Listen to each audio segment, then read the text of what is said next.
Hello everyone, welcome to Varnika class. और आज की क्लास में हम किस चैप्टर का रिवीजन करेंगे? Magnetic effect of electric current. वैसे इससे न्यूमेरिकल बहुत कम आते हैं, ये थ्योरेटिकल पोर्शन का चैप्टर है आपका, ठीक है। थ्योरेटिकल पोर्शन से क्वेश्चन आएंगे, इसके 4 से 6 नंबर के इसमें क्वेश्चन आते हैं, ठीक है। सबसे पहले क्या आता है कि आपका मैग्नेटिक फील्ड क्या होता है। सबसे पहले क्या आता है? मैग्नेटिक फील्ड क्या होता है। इससे पहले कि मैं इसकी डेफिनेशन कराऊँ, मैं इसके बारे में कुछ बेसिक बताती हूँ आपको कि जो आपका एक साइंटिस्ट था, ओस्टेड एक्सपेरिमेंट। ओस्टेड एक साइंटिस्ट था, उसने क्या किया था? एक एक्सपेरिमेंट किया था। क्या किया था उसने? एक एक्सपेरिमेंट किया था। उसने एक्सपेरिमेंट में ये बताया कि हमारे पास क्या है? एक वायर है। क्या है हमारे पास? एक वायर है। अगर वायर में से क्या पास होगा? करंट पास होगा। वायर में से क्या होगा? करंट पास होगा। तो उसके चारों ओर सर्कुलर लूप में क्या आ जाएगा? मैग्नेटिक फील्ड पैदा हो जाएगा। एक वायर है, वायर से क्या जा रहा है? आपका करंट पास कर रहे हैं, तो क्या होगा बेटा? सर्कुलर रूप में क्या हो जाएगा? आपका मैग्नेटिक फील्ड पैदा हो जाएगा, ठीक है। अब आते हैं कि जो मैग्नेटिक फील्ड पैदा होगा वो किस डायरेक्शन में होगा। तो उसकी डायरेक्शन किस रूल से दी गई थी? स्नो रूल से दी गई थी। किससे दी गई थी? स्नो रूल से दी गई थी। उसके बाद आप इसमें दूसरा रूल भी यूज कर सकते हो, जो कि हम आगे पढ़ेंगे, ठीक है। तो मैग्नेटिक फील्ड क्या हुआ? हाँ, अब इसको डेफिनेशन की फॉर्म में कैसे लिखोगे? आपको इतना तो समझ आ गया ना कि एक स्पेस होता है। क्या होता है? एक स्पेस होता है। किसके अराउंड? वायर। अब वायर में से जब करंट पास करता है उसमें क्या आ जाती है? मैग्नेटिक प्रॉपर्टी आ जाती है। तो मैग्नेट के चारों ओर क्या होगा? एक स्पेस होगा। क्या होगा? एक स्पेस होगा। और उस स्पेस में जहां तक हम क्या फील कर पा रहे हैं? मैग्नेटिक फील्ड को फील कर पा रहे हैं, वो ही एरिया क्या कहलाता है? आपका मैग्नेटिक फील्ड कहलाता है। अब डेफिनेशन से देखो, the region around a magnet. मैंने क्या बताया अभी? एक वायर है, वायर में जब करंट पास होगा तो वो किसकी प्रॉपर्टी एक्वायर कर लेता है? मैग्नेट की प्रॉपर्टी एक्वायर कर लेता है। कुछ तो होते ही हैं जो परमानेंट मैग्नेट है, वो तो है ही। जो इलेक्ट्रोमैग्नेट होते हैं, या समझ गए, उनमें क्या होता है? जब वायर में से करंट पास होता है तो वो किसकी प्रॉपर्टी एक्वायर कर लेता है? मैग्नेट की। तो कहता है वो रीजन किसके अराउंड? एक मैग्नेट के अराउंड का वो रीजन जिसमें क्या हो? फोर्स ऑफ अट्रैक्शन फील हो या फोर्स ऑफ रिपल्शन फील हो, ठीक है, produce by the magnet can be detect is magnetic field. Clear? क्या है? मैग्नेट के चारों ओर का एरिया जहां पे हम फोर्स ऑफ अट्रैक्शन या रिपल्शन क्या कर सके? फील कर सके। अब ये जो फोर्स ऑफ अट्रैक्शन है और फोर्स ऑफ रिपल्शन है, ये कौन प्रोड्यूस कर रहा है? कौन पैदा कर रहा है? एक मैग्नेट पैदा कर रहा है, ठीक है। उसी एरिया को क्या कहते हैं? हम मैग्नेटिक फील्ड कहते हैं, ठीक है। अब हमें पता है जो मैग्नेटिक फील्ड लाइन होती है ना, ये हमारा क्या है? एक बार मैग्नेट है। बार मैग्नेट में क्या होता है बच्चा? जो मैग्नेटिक फील्ड लाइन होती है वो आउटसाइड द मैग्नेट तो क्या होती है? नॉर्थ से निकलती है और साउथ में एंटर कर जाती है। बट इनसाइड द मैग्नेट क्या होती है? साउथ से नॉर्थ की साइड जाती है। इसमें ये चीज ध्यान रखना है कि आउटसाइड द मैग्नेट तो तुम्हारी जो मैग्नेटिक फील्ड लाइन होती है वो क्या होती है? Non uniform. नॉन यूनिफॉर्म, ठीक है, नॉन यूनिफॉर्म। लेकिन इनसाइड द मैग्नेट क्या होती है? वही यूनिफॉर्म होती है। क्या होती है? वो यूनिफॉर्म होती है। अब आपको मैग्नेटिक फील्ड कहाँ कहाँ पे है, इसके लिए क्या पता लगाना पड़ता है? उसकी डायरेक्शन पता होनी चाहिए। अब डायरेक्शन निकालने के लिए कौन सा रूल होगा आपका? आप ये चीज याद रखो, स्कैन, ठीक है। मैंने क्या बताया कि एक वायर से क्या जा रहा है? आपका करंट जा रहा है। अब हो सकता है करंट ऊपर की साइड भी जा रहा हो, करंट क्या जा रहा हो? नीचे की साइड भी जा रहा हो। तो आप इसकी डायरेक्शन कैसे निकालोगे? Right hand thumb rule. Right hand thumb rule, ठीक है। आपका ये राइट हैंड है ना, राइट हैंड है ना, थंब रूल से क्या निकालते हो आप? मैग्नेटिक फील्ड की डायरेक्शन, ठीक है।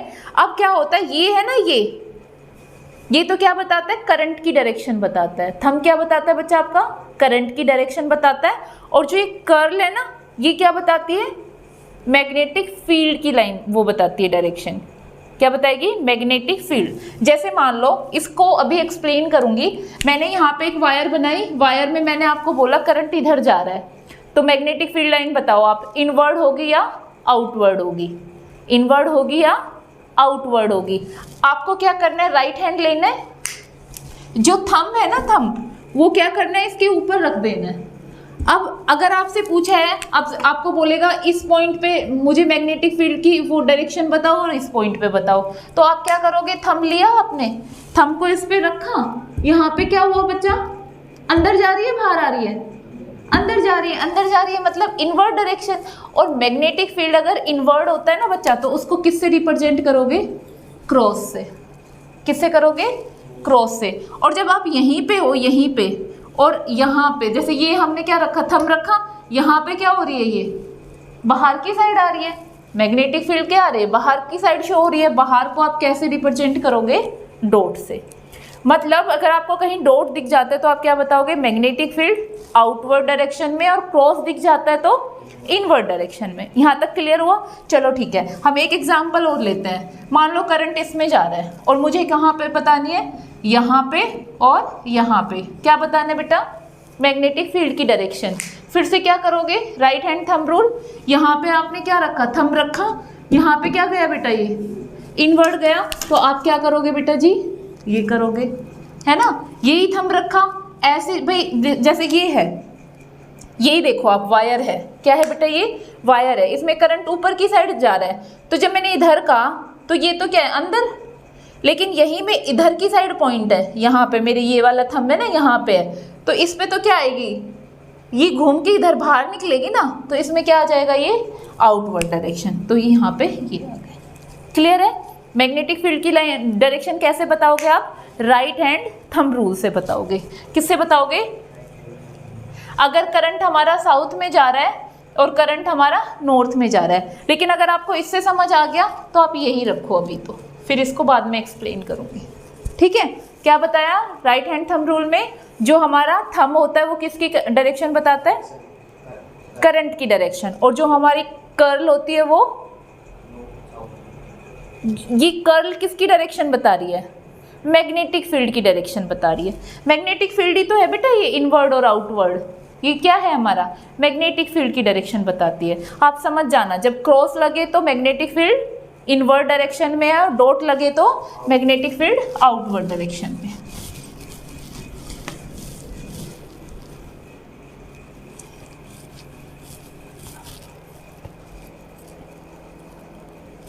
अब आगे क्या आता है, हमारा जो नेक्स्ट टॉपिक है वो क्या है, उसके बाद अगर हमारा दो रूल और होते हैं, एक क्या होता है, फ्लेमिंग लेफ्ट हैंड रूल होता है, एक फ्लेमिंग राइट हैंड रूल होता है। ठीक है? उसके लिए क्या होता है आपका, देखो, फ्लेमिंग लेफ्ट हैंड रूल और Fleming right hand rule.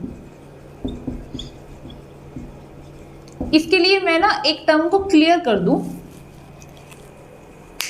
Fleming left hand rule और फ्लेमिंग राइट हैंड रूल दोनों ही क्या बताते हैं, फोर्स की डायरेक्शन बताते हैं।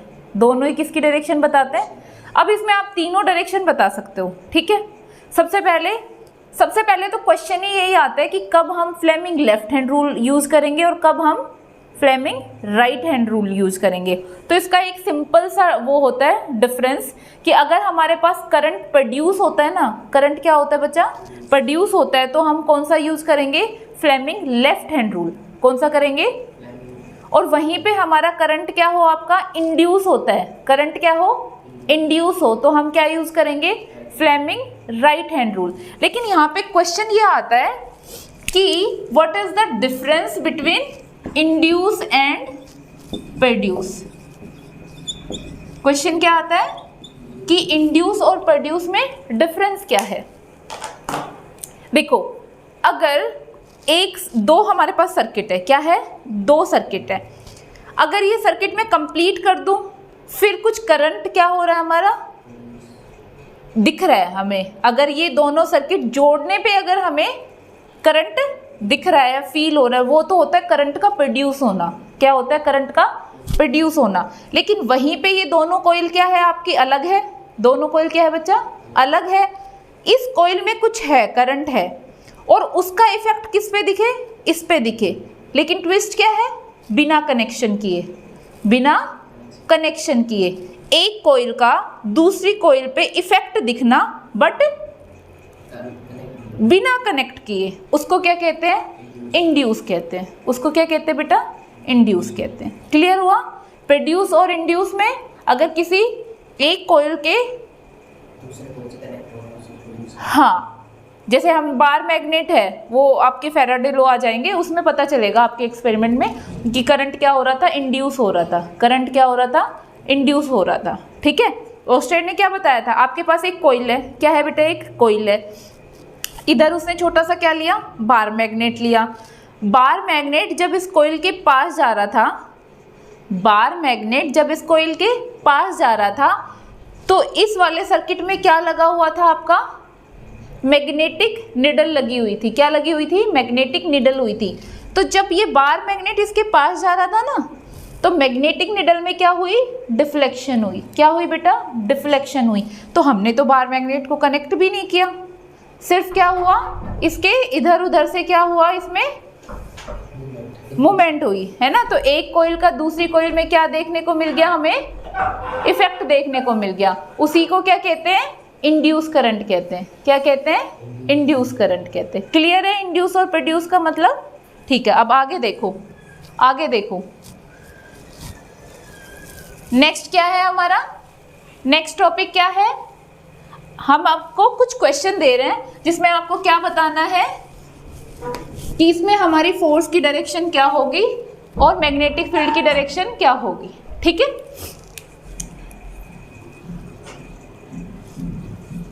फोर्स, मैग्नेटिक फील्ड और करंट, इसको आप याद कैसे रखोगे? अगर आपको कह दे आपको क्या एक्सप्लेन करना है? Fleming left hand rule explain करना है, तो आप कैसे याद रखोगे? सिंपली याद रखो, ये आपका क्या है? Right hand rule. इंड्यूस और प्रोड्यूस क्लियर है? इंड्यूस और प्रोड्यूस क्लियर है। फ्लेमिंग लेफ्ट हैंड रूल देखते हैं, एफ, बी और सी। तो आप क्या करोगे? Father, father, mother, child, father, mother और चाइल्ड। फादर एफ, एफ मतलब मैग्नेटिक फोर्स, मदर मतलब एम, एम मतलब मैग्नेटिक फील्ड, सी मतलब चाइल्ड, सी मतलब करंट। ठीक है। सबसे बड़ा, सबसे बीच में और फिर सबसे छोटा। ठीक है। अब मान लो आपको क्या कह देगा? एक न्यूमेरिकल आया और उसमें आपको ये भी कह दिया कि इसकी डायरेक्शन निकालो। तो मैं आपको बता दूं, यहाँ पे क्या है हमारा? इधर क्या जा रहा है? हमारे इलेक्ट्रॉन जा रहे हैं। क्या जा रहे हैं? इलेक्ट्रॉन जा रहा है। ठीक है। आपको पता है ना कि इलेक्ट्रॉन की डायरेक्शन के अपोजिट क्या होता है? आपका करंट की डायरेक्शन होता है। तो आपको कंफ्यूज करने के लिए क्या देगा? वो इलेक्ट्रॉन की डायरेक्शन देगा, क्योंकि बच्चे जल्दी में क्या करेंगे? उसी को क्या मान लेते हैं? आई की डायरेक्शन मान लेते हैं। ठीक है। तो आपको ये पता होना चाहिए, अगर करंट इलेक्ट्रॉन की डायरेक्शन ऐसे शो करी है तो करंट क्या हो जाएगा? आपको इधर की डायरेक्शन होगी। ठीक है। इधर क्या दे दिया? आपका करंट यहाँ है और मैग्नेटिक फील्ड आपको इधर दे दिया। ठीक है। हमेशा याद रखना है, इलेक्ट्रिक फील्ड और मैग्नेटिक फील्ड आपस में क्या होते हैं? परपेंडिकुलर होते हैं। करंट की डायरेक्शन और इलेक्ट्रिक करंट की डायरेक्शन वो तो क्या होते हैं? अपोजिट होते हैं। मैग्नेटिक फील्ड और इलेक्ट्रिक फील्ड, मैग्नेटिक फील्ड और इलेक्ट्रिक फील्ड आपस में क्या होता है? परपेंडिकुलर होते हैं। ठीक है। अब आपको इस केस में क्या निकालना है? क्या निकालना है? फोर्स की डायरेक्शन निकालनी है। क्या निकालनी है? फोर्स की डायरेक्शन। अब देखो यहाँ पे आप कौन सा, मतलब ये पूरा कनेक्शन है, मैंने तो सिंपल सा एक एग्जांपल लिया है, पूरा सर्किट है आपका। ठीक है। क्या है? पूरा सर्किट है। तो आप क्या करोगे? ऐसे नहीं रखोगे, ऐसे रखोगे? नहीं रखोगे, क्योंकि ये क्या बताता है? करंट की डायरेक्शन। बट इधर तो क्या है? आपका इलेक्ट्रॉन है, तो हम तो क्या करेंगे? इधर की साइड रखेंगे। ठीक है। इधर की साइड क्या हो गया? करंट। ऊपर क्या हो गया? मैग्नेटिक फील्ड की डायरेक्शन क्या हो गया, तो ऊपर मैग्नेटिक फील्ड की डायरेक्शन हो गई। तो जो एफ है, थंब है, कहाँ आ रहा है, नीचे की साइड आ रहा है, और एफ क्या बताता है आपका, मैग्नेटिक फोर्स बताता है। तो किस डायरेक्शन में आया, डाउनवर्ड डायरेक्शन। किस डायरेक्शन में आया, ऐसे नहीं है कि आपने ऐसे देख लिया फिर आप ऊपर करके देखो, ऐसे नहीं होगा। आपको क्या करना है, जहां पे आपको डायरेक्शन दी हुई है ना, आप फिंगर को वहीं पे पुट करके फिर देखोगे कि कहाँ पे आपकी एग्जैक्ट डायरेक्शन आ रही है। क्लियर है ना, ये क्या आपका फ्लेमिंग लेफ्ट हैंड रूल है। आप क्या बताओगे, थंब तो किसकी वैल्यू देता है, फोर्स की डायरेक्शन, मैग्नेटिक फील्ड की डायरेक्शन, और ये करंट की डायरेक्शन। इंड्यूस और प्रोड्यूस में समझ आया, पूरा कनेक्शन है, फिर करंट पैदा हो रहा है, प्रोड्यूस। बिना कनेक्शन के क्या दिख रहा है आपको, इफेक्ट दिख रहा है करंट का, तो वो क्या होता है, इंड्यूस, बिना कनेक्शन के। ठीक है, अब इसमें आगे क्या आता है कि आपके पास क्या है, एक सर्कुलर कोइल है। क्या है, सर्कुलर कोइल है। उसमें क्या बताना आपको, मैग्नेटिक फील्ड की डायरेक्शन बतानी है। उसमें क्या बताना है बेटा, मैग्नेटिक फील्ड की डायरेक्शन बतानी है। ठीक है, स्नो रूल देखो, स्कैन से देख लो आप, ऐसे याद रखना। ठीक है, क्या देखोगे, सी से क्या हो जाएगा, क्लॉकवाइज। क्या होगा बेटा, क्लॉकवाइज। अगर क्लॉकवाइज क्या जा रहा है आपका, करंट जा रहा है। क्लॉकवाइज क्या होता है, ये क्लॉकवाइज होता है, क्लॉकवाइज होता है ना, 1 2 3 ऐसे क्लॉकवाइज होता है ना। यहाँ पे 12 होता है, 1 होता है, 2 होता है, तो क्लॉक ऐसे ही तो चलती है, तो हम इसको क्या बोलेंगे, क्लॉकवाइज बोलेंगे। अगर हमारा क्लॉकवाइज करंट जा रहा है तो कौन सा फेज शो करेगा मैग्नेट का, साउथ। कैसा शो करेगा, साउथ। ठीक है, और अगर एंटी क्लॉकवाइज जा रहा है तो नॉर्थ। एंटी क्लॉकवाइज उल्टा, तो ये क्या हो जाएगी, ये मैंने उल्टा बना दिया, सॉरी।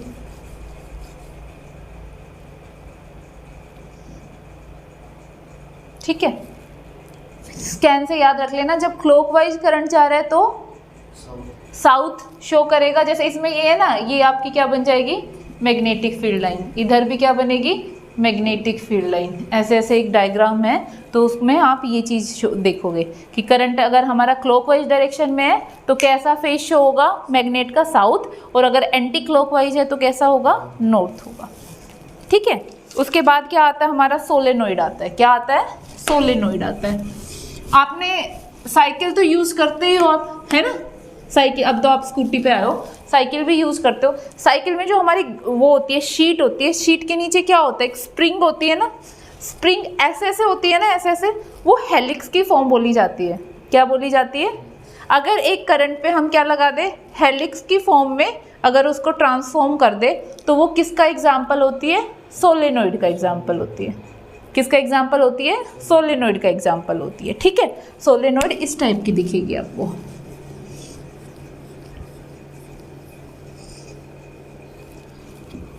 ये क्या है बच्चा, आपकी सोलेनोइड है।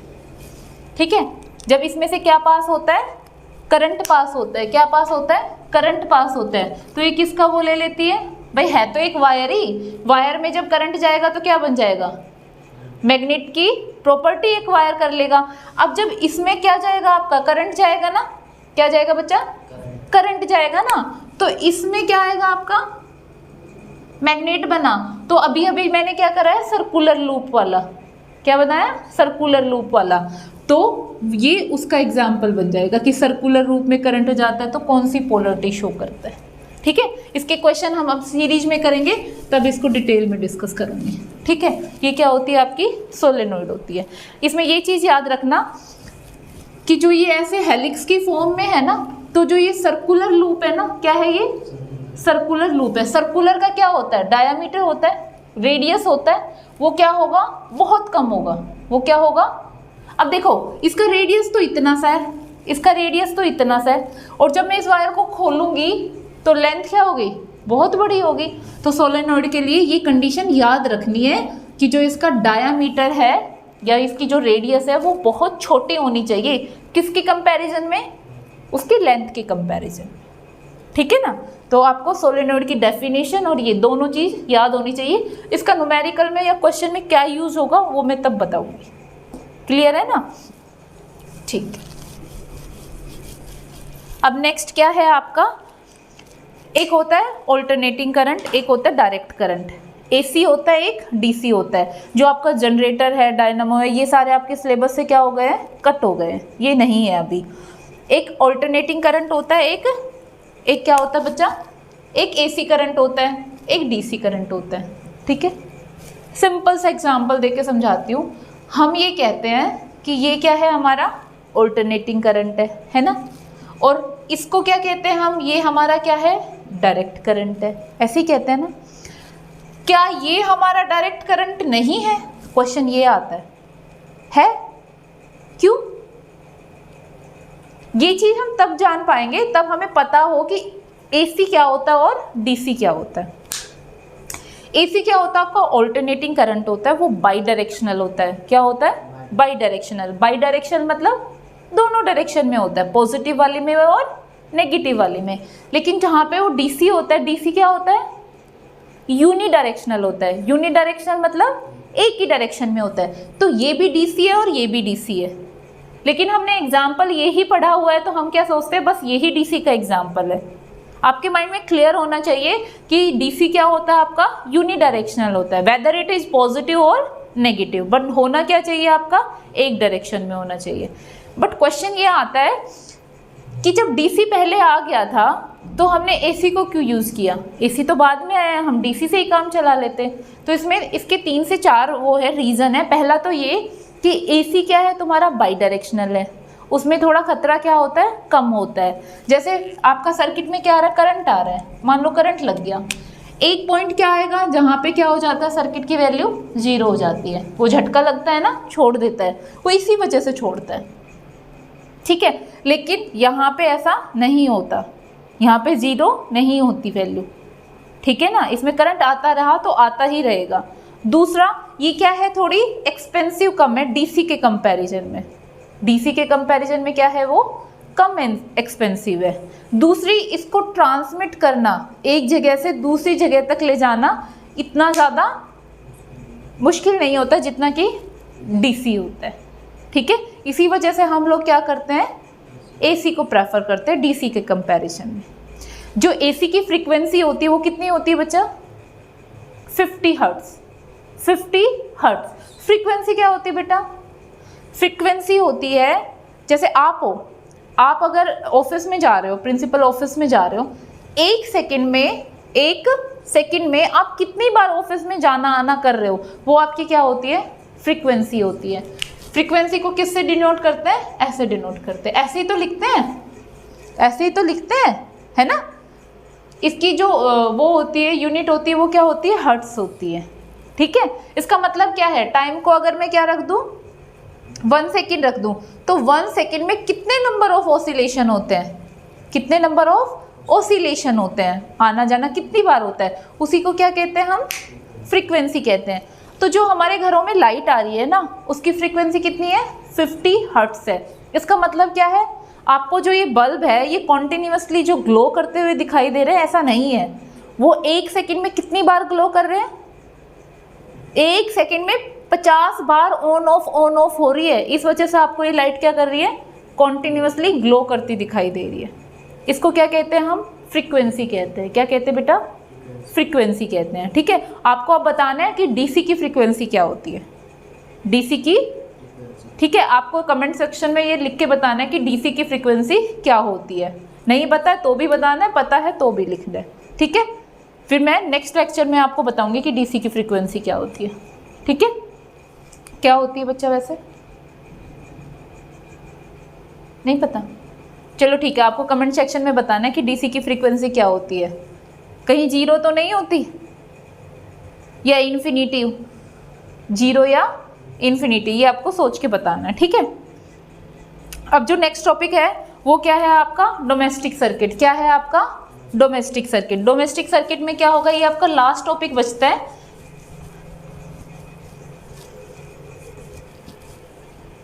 तीन कनेक्शन होते हैं, 3 वायर आ रही होती है घर में, एक क्या होती है लाइव वायर, एक क्या होती है बच्चा न्यूट्रल वायर, और एक आपकी क्या होती है अर्थिंग होती है। ऐसा ही होता है। पहला जो कलर कोडिंग थी वो अलग थी, अब जो कलर कोडिंग है वो अलग है। तो जो लाइव वायर होती है वो क्या होती है बच्चा, जिसमें करंट आता है, जिसमें करंट आता है। ये किस कलर की होती है, ब्राउन कलर की, वेरी गुड। और जो न्यूट्रल है, न्यूट्रल में कोई करंट नहीं होता, न्यूट्रल में कोई करंट नहीं होता, बल्कि जो करंट होता है जो वापस जाने का काम करता है ना, जो वापस जाने का काम करता है वो किससे होगा, आपका न्यूट्रल करंट वायर से होगा। इसका जो कलर है वो क्या होता है, ब्लू कलर होता है। क्या होता है, ब्लू कलर। और जो अर्थिंग का कलर है वो क्या है, yellow plus green, yellow plus green. कुछ शेड क्या आती है, येलो की आती है, कुछ शेड किसकी आती है, ग्रीन की आती है। ठीक है, तो अब इसमें जो मेन है, अब इसमें पूछ लेता है, क्योंकि ये क्या हुआ है आपकी चेंज हुई है ना, तो कई बार इसकी क्या पूछ लेता है, करंट पूछ लेता है। हमें अर्थिंग क्यों यूज़ करते हैं घर में, आपको पता ही है। देखो पहले तो ये चीज़ पता हो गया, करंट किस में आ रहा है, लाइव वायर में, न्यूट्रल में कोई करंट नहीं होता। अर्थिंग हम इसलिए यूज़ कर रहे हैं कि मान लो आपके पास क्या है, आपको घर में दो टाइप के सर्किट होते हैं, दो टाइप के सर्किट होते हैं। पहला सर्किट कौन सा होता है, पावर सर्किट। कौन सा होता है, पावर सर्किट। जैसे हमें ओवन चलाना है, हमें हीटर चलाना है, गीजर चलाना है, मोटर चलानी है, इसके लिए हैवी करंट चाहिए होता है, 15 एम्पियर उससे ज़्यादा का, है ना, 15 एम्पियर तक चल जाता है नॉर्मल। इसको क्या बोलते हैं, पावर सर्किट बोलते हैं। एक होता है लाइट सर्किट। क्या होता है, लाइट सर्किट, जिससे हम फैन चला रहे हैं, लाइट चला रहे हैं, नॉर्मल चीज़ें कर रहे हैं, वो कितने का होता है, 5 एम्पियर तक उसका काम चल जाता है। ठीक है, अब क्या हुआ कि अगर किसी वायर को मान लो किसी चूहे ने काट लिया, तो बीच से सर्किट क्या हो गया, इनकम्प्लीट हो गया, है ना। अब जो करंट बह रहा है वो तो क्या हो जाएगा, बीच में, जैसे कोई हमारी एक डिवाइस है, कोई हमारी एक डिवाइस है, बीच से वायर कट हो गई, तो जो करंट आ रहा है ना वो किस पे फैल जाएगा, मेटल पे फैल जाएगा। जो एक डिवाइस लगी हुई है उसके ऊपर चार्ज बहना स्टार्ट कर दे। कई बार आपने देखा है ना, किसी चीज़ पे हाथ लगाया और क्या आ गया, करंट आ गया। वो इसीलिए होता है कि चार्ज वैसे तो वायर से फ्लो करता है, लेकिन बीच से ब्रेक होने की वजह से सर्किट क्या हो जाता है, वो चार्ज पास नहीं हो पाता और वो क्या हो जाता है, उसी अप्लायंस पे फैलना स्टार्ट कर देता है। लेकिन अगर हमने अर्थिंग की होती है ना, तो वो जो वायर होती है ना अर्थिंग की, सारा जो करंट होता है वो अर्थिंग की वायर से किस में चला जाता है, हमारा ग्राउंड में चला जाता है। क्योंकि हमारी अर्थ बहुत बड़ी है तो वो सारे उसको चार्ज को क्या ले लेती है, अपने पास ले लेती है।